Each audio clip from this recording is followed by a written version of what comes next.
오늘 우리에게 주실 하나님의 말씀 함께 찾아봅니다. 마태복음 4장 12절에서 17절 말씀입니다.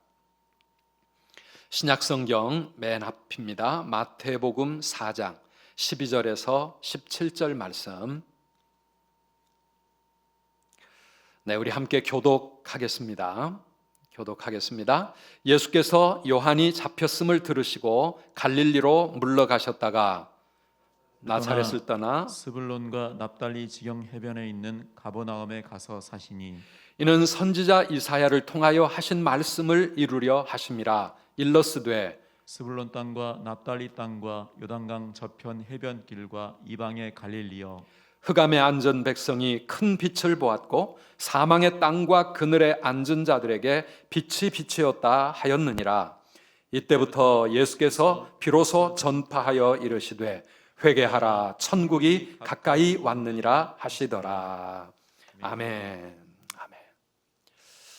네, 2020년 이 코로나 세상에 성탄절이 왔습니다. 예년 같으면 우리 교회 여기저기서 우리 찬양대 칸타타 준비하는 그런 찬양 소리, 또 우리 주일학교 우리 친구들 찬송과 또 성극 준비하고 이렇게 성탄절을 맞기 위해서 교회가 떠들썩한 그런 상황일 텐데, 올해는 교회에 나오지도 못한 채 이렇게 각 가정에서 성탄 예배를 드리고 있습니다. 정말 올해는 그 첫 번째 예수님 탄생하셨던 크리스마스처럼 고요한 밤, 거룩한 밤으로 이 성탄절을 맞이하게 되었습니다.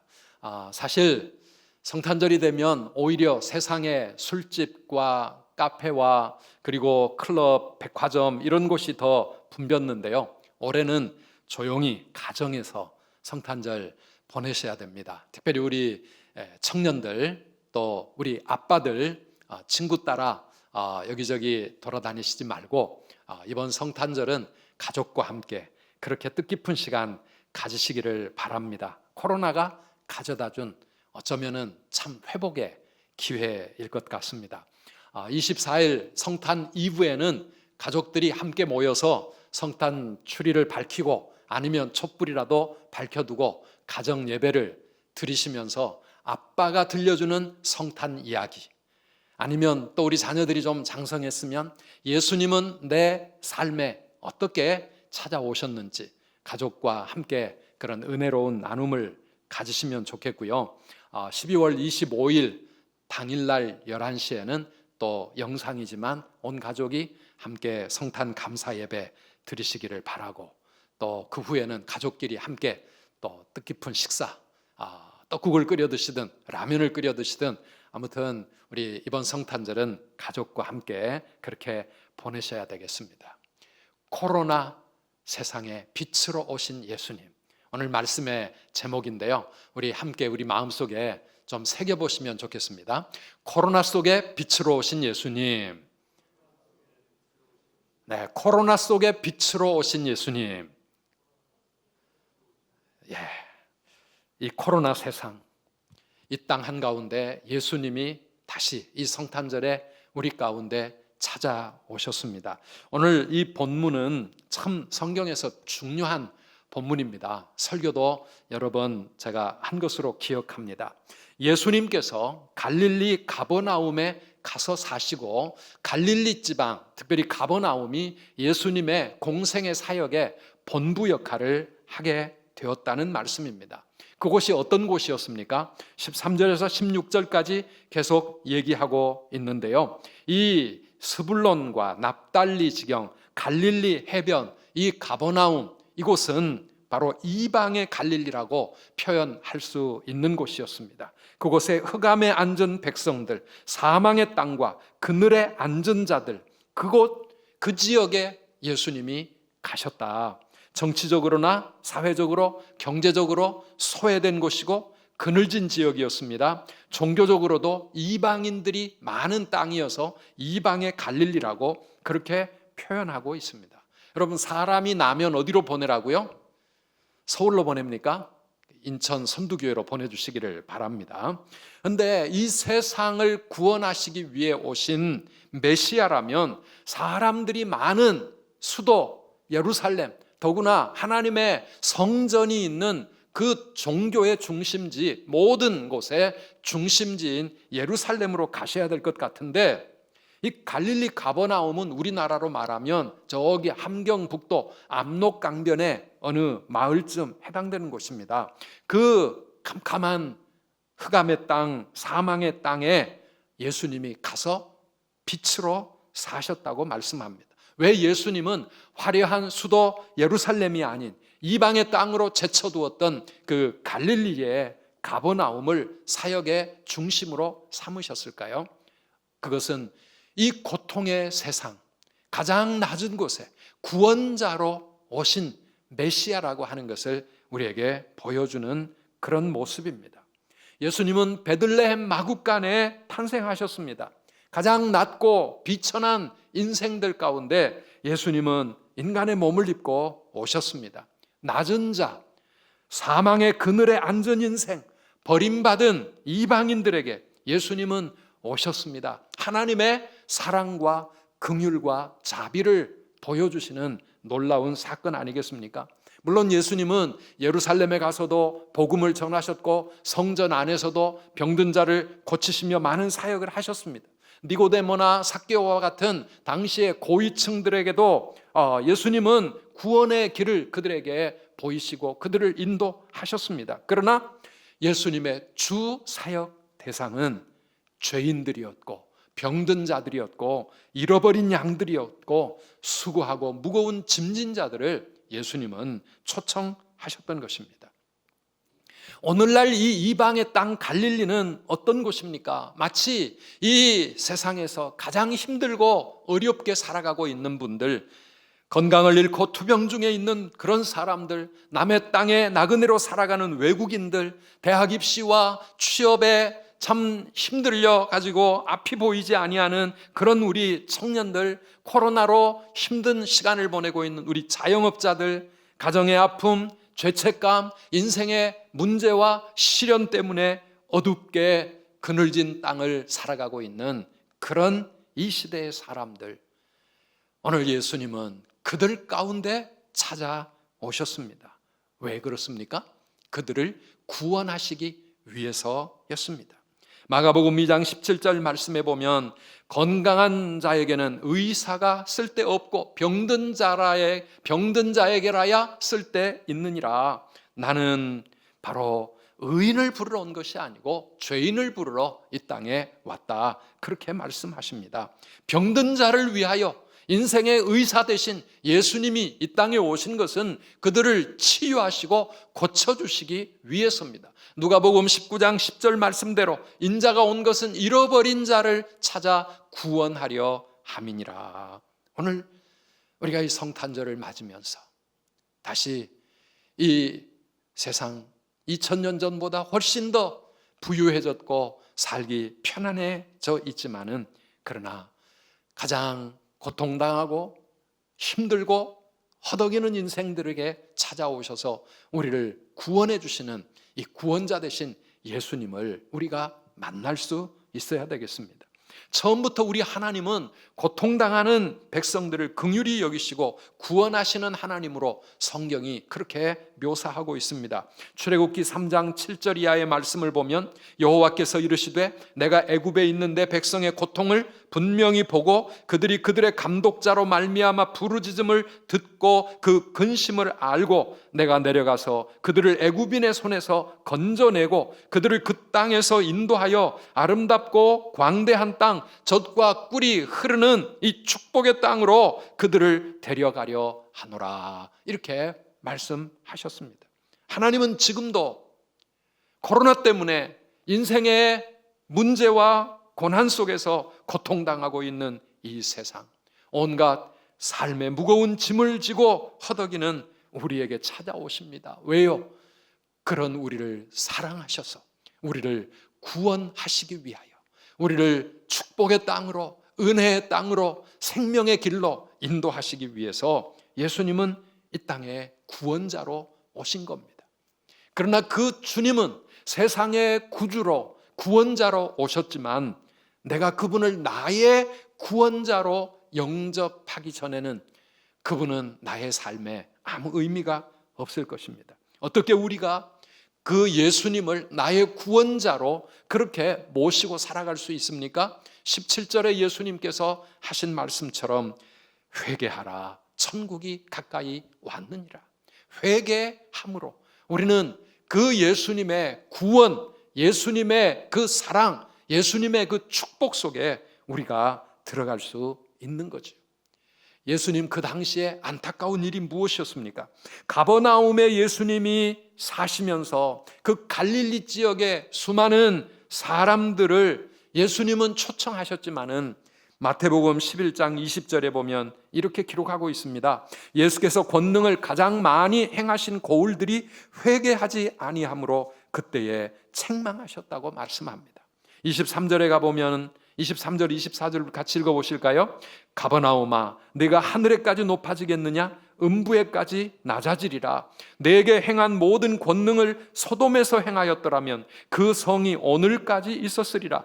내가 너희에게 이르노니 심판날에 소돔 땅이 너보다 견디기 쉬우리라 하시니라.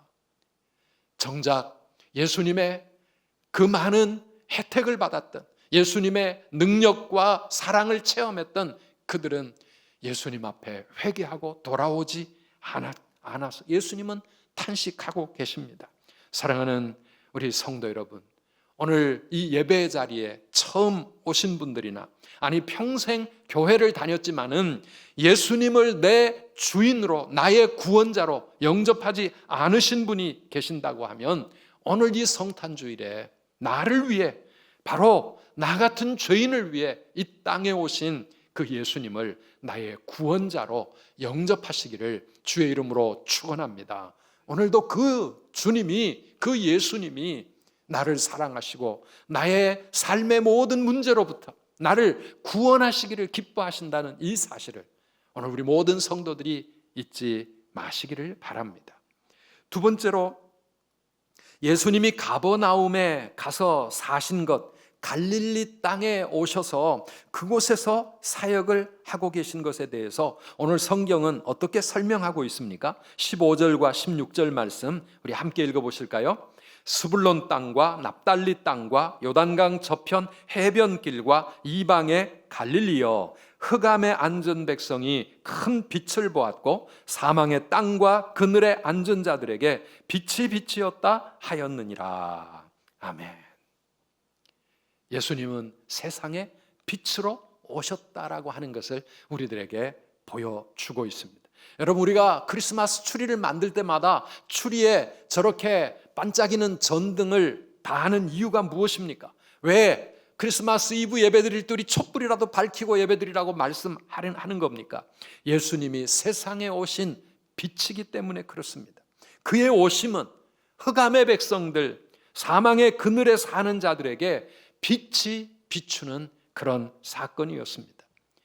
어두움을 물리치고 우리 마음에 빛을 밝혀주시는 분, 우리 인생을 빛으로 인도하시는 분, 그분이 이 땅에 오신 우리 예수님이십니다. 요한복음 8장 12절에 예수께서 또 말씀하여 이르시되 나는 세상의 빛이니, 나는 세상의 빛이니 나를 따르는 자는 어둠에 다니지 아니하고 생명의 빛을 얻으리라. 나를 따르는 자는 생명의 빛을 얻으리라. 그래서 이 예수님이 복음과 함께 들어가시는 곳마다 어둠이 물러가고 빛이 비추는 것입니다. 우리나라에 이 복음이 들어왔을 때 그 당시 정치적인 혼돈과 가난, 무지, 질병, 절망에 살던 이 땅의 백성들에게 빛이 비추어진 것 아니겠습니까? 저는 어릴 때부터 교회를 다녔지만 참 믿음이 없을 때, 이 20대 그 청년의 때 참 많이 고민하고 방황했던 기억이 지금도 납니다. 참 혼돈스러웠습니다. 힘들었습니다. 미래를 생각할 때 불안하고 두려웠습니다. 죄책감과 원망과 불평이 마음에 가득했습니다. 여러 가지 너무 복잡하고 너무 어두운 생각들이 내 마음을 뒤덮고 너무 고민하다가 막 어지러운 병에 걸리기도 하고 그랬는데요. 어느 날 예수님께서 제 인생 가운데 들어오시고 나니까 그 모든 어두움과 그 모든 복잡하고 지저분했던 이 머릿속이 하루아침에 깨끗하게 정리가 되어지고 내 마음이 빛으로 변하는 것을 체험할 수 있었습니다. 내 마음에 기쁨이 찾아왔고 감사가 내 입술을 향하여 찬양으로 터져 나왔고, 그리고 세상을 바라볼 때 얼마나 아름답고 사랑스러워 보이는지, 인생이 얼마나 담대한 마음으로 그렇게 하나님과 함께 동행하며 산다는 것이 행복해지기 시작을 했는지, 여러분, 상황은 하나도 달라진 것 없지만 마음이 달라지는 거예요. 마음이 달라지니 세상이 달라지고, 그렇게 살다 보니까 인생이 달라지기 시작한 것입니다. 이게 제 이야기만이 아니라 우리 모든 대부분의 성도들의 스토리가 아니겠습니까? 에베소서 6장 8절 9절 말씀입니다. 우리 같이 읽으실까요? 너희가 전에는 어두움이더니 이제는 주 안에서 빛이라. 빛의 자녀들처럼 행하라. 빛의 열매는 모든 착함과 의로움과 진실함에 있느니라. 아멘. 이제는 주 안에서 빛이라. 왜요? 그 주님이 세상의 빛이시기 때문에, 주님이 큰 빛이시기 때문에 그 주님 안에 거하는 우리 모든 성도들이, 우리도 빛의 자녀가 되었고, 전에는 어두움이었지만 이제는 모든 것이 빛으로 달라진 것입니다. 사랑하는 성도 여러분, 주님을 따르는 자는 어둠에 다니지 아니하고 생명의 빛을 얻으리라, 그렇게 말씀하고 있습니다. 어두움은 사탄의 세상입니다. 빛이 있으라. 주님께서 이 세상을 창조하실 때 첫 마디가, 맨 처음 창조가 빛의 창조 아니었습니까? 빛이 있으라 말씀하실 때 그 빛이 임하니까 어둠이 물러가고 온갖 아름다운 창조의 역사, 빛의 역사가 시작되었던 것이지요. 오늘도 마음이 어두운 분들 계십니까? 마음이 왠지 모르게 참 어둡고, 마음이 어두우니 인생이 어둡게 느껴지시는 분, 마음속에 불평, 불만, 원망이 가득하고, 아니면 시기와 질투와 미움, 분노, 열등감, 온갖 더러운 생각과 죄악들이 가득 차 있다고 하면, 오늘 이 빛으로 오신 예수님을 여러분 마음 가운데 영접하시기를 바랍니다. 그 빛이 우리의 심령에 임하게 되올 때 내 마음이 환한 빛으로 달라지는 것을 우리는 체험할 수 있습니다. 빛 가운데 살아가면 불평, 원망, 마음의 여러 가지 힘든 고통, 이런 것들 다 물러가고 우리 마음에 하늘의 기쁨이 찾아오고, 하늘의 평안이 찾아오고, 감사가 찾아오고, 우리의 갈 길은 멀고 험할지라도 할렐루야, 주님을 찬양하면서 주님과 동행하는 행복이 우리 안에 넘치게 되는 것입니다. 이게 신앙생활입니다. 이게 성탄절입니다. 우리의 마음이 그렇게 바뀌어지게 될 때, 우리의 마음에 하나님의 사랑이 임할 때 우리도 사랑의 사람들로 변화되는 것 아니겠습니까?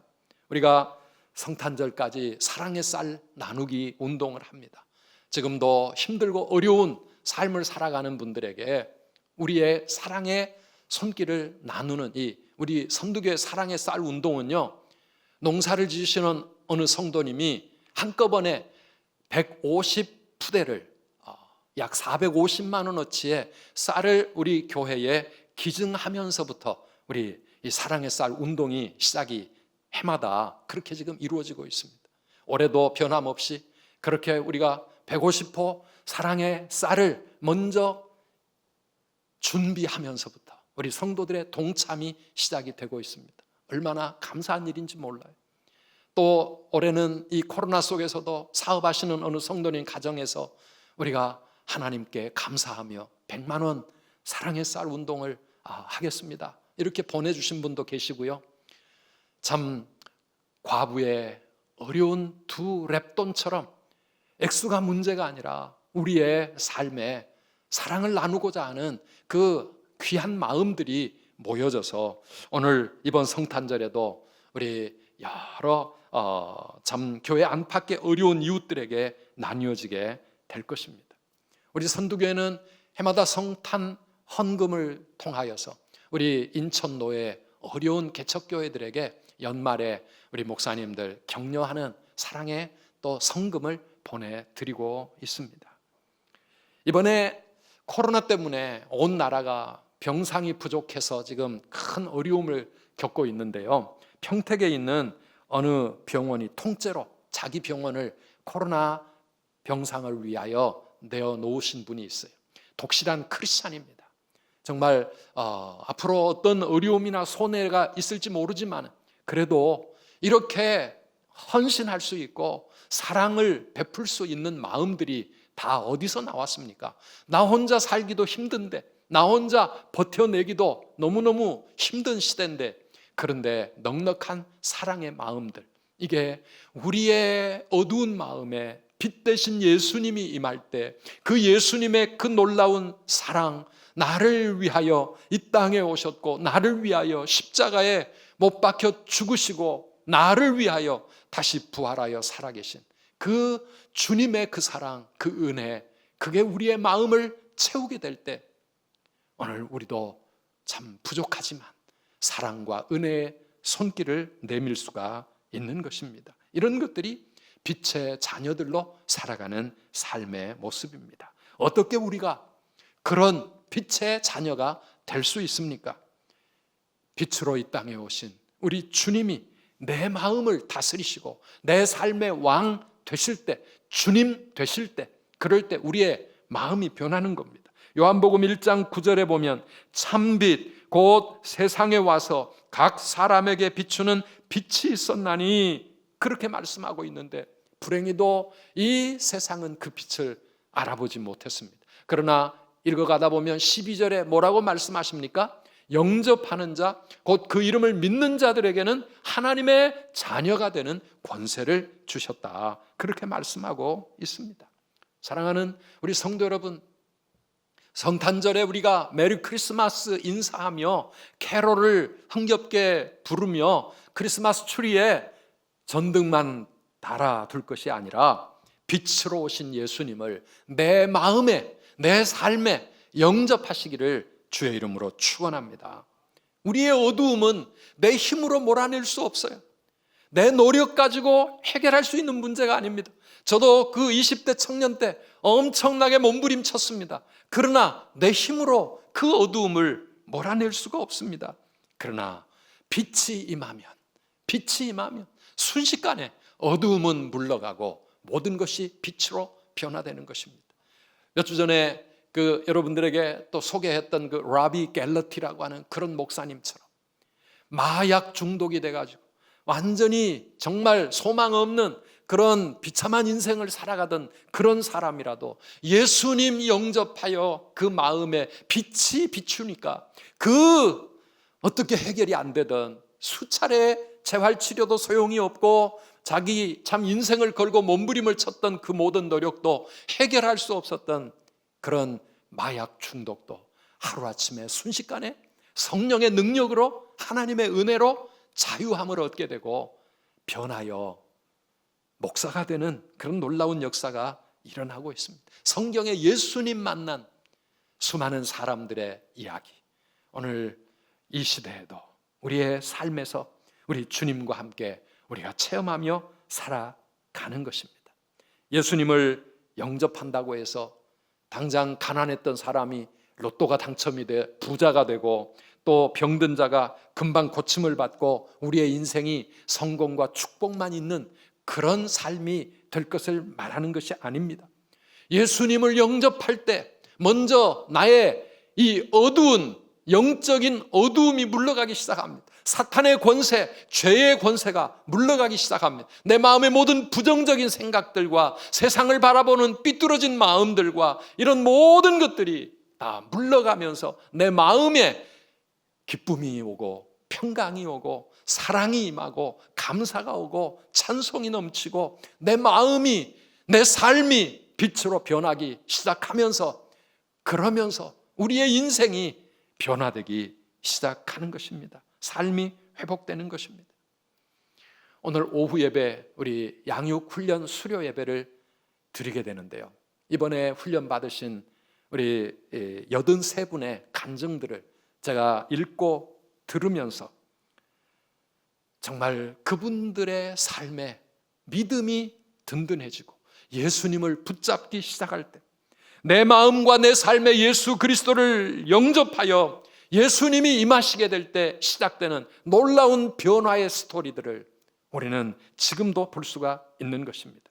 고난과 시련과 가난과 질병을, 우리의 인생의 문제들을 넉넉히 이길 수 있는 힘과 능력을 우리 하늘로부터 얻게 되고 하나님의 독수리가 되어 힘차게 세상을 날아오르는 그런 능력 있는 신앙생활을 할 수 있는 힘이 바로 내 마음에 찾아오시는, 이 땅에 빛으로 오신, 구원자로 오신 예수 그리스도, 그분을 통하여 우리에게 주어지는 것입니다.